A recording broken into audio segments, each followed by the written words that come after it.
Mateus capítulo 14. A morte de João Batista. E naquele tempo ouviu Herodes o tetrarca a fama de Jesus, e disse aos seus criados: Este é João Batista, ressuscitou dos mortos, e por isso estas maravilhas se operam nele.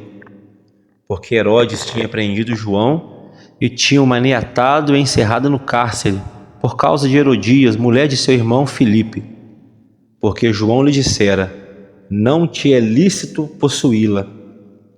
E querendo matá-lo, temia o povo, porque o tinham como profeta. Festejando, porém, o dia natalício de Herodes, dançou a filha de Herodias diante dele e agradou a Herodes.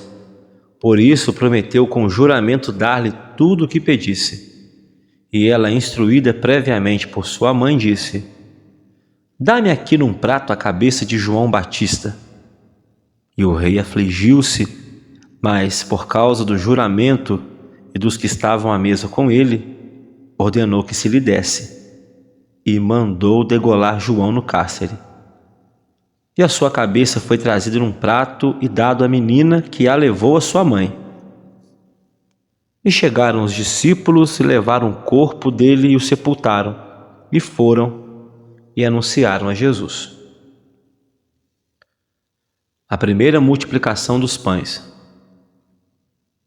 E Jesus, ouvindo isto, retirou-se dali num barco para um lugar deserto apartado.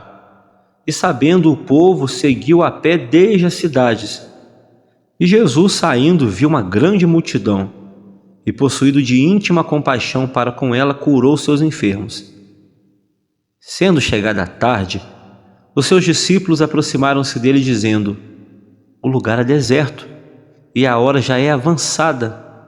Despede a multidão para que vão pelas aldeias e comprem comida para si. Jesus, porém, lhes disse: Não é necessário que eles vão? Dai-lhes vós de comer. Então eles disseram: Não temos aqui senão 5 pães e 2 peixes. E ele disse: Trazei-mos aqui.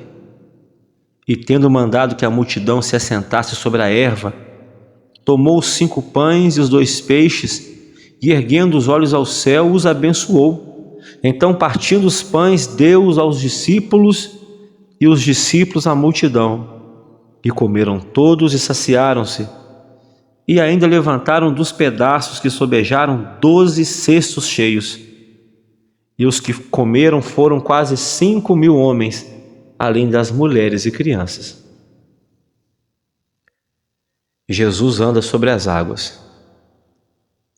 E logo ordenou Jesus que os seus discípulos entrassem no barco e fossem adiante para o outro lado, enquanto despedia a multidão.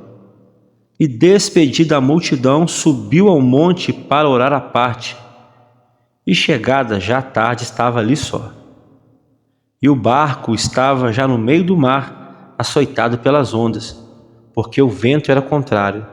Mas, à 4ª vigília da noite, dirigiu-se Jesus para eles, andando por cima do mar. E os discípulos, vendo-o andando sobre o mar, assustaram-se, dizendo: É um fantasma! E gritaram com medo. Jesus, porém, lhes falou logo, dizendo: Tende bom ânimo, sou eu, não temais. E respondeu-lhe Pedro e disse: Senhor, se és tu, manda-me ter contigo por cima das águas. E Jesus disse: Vem. E Pedro, descendo do barco, andou sobre as águas para ir ter com Jesus. Mas sentindo o vento forte, teve medo, e começando a ir para o fundo, clamou, dizendo: Senhor, salva-me! E logo Jesus, estendendo a mão, segurou e disse-lhe: Homem de pouca fé, por que duvidaste? E quando subiram para o barco, acalmou o vento. Então aproximaram-se os que estavam no barco e adoraram-no, dizendo: Tu és verdadeiramente o Filho de Deus.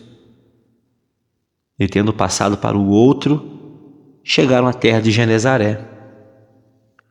E quando os homens daquele lugar o conheceram, mandaram por todas aquelas terras em redor e trouxeram-lhe todos os que estavam enfermos, e rogavam-lhe que ao menos eles pudessem tocar a orla da sua roupa, e todos os que a tocavam ficavam sãos.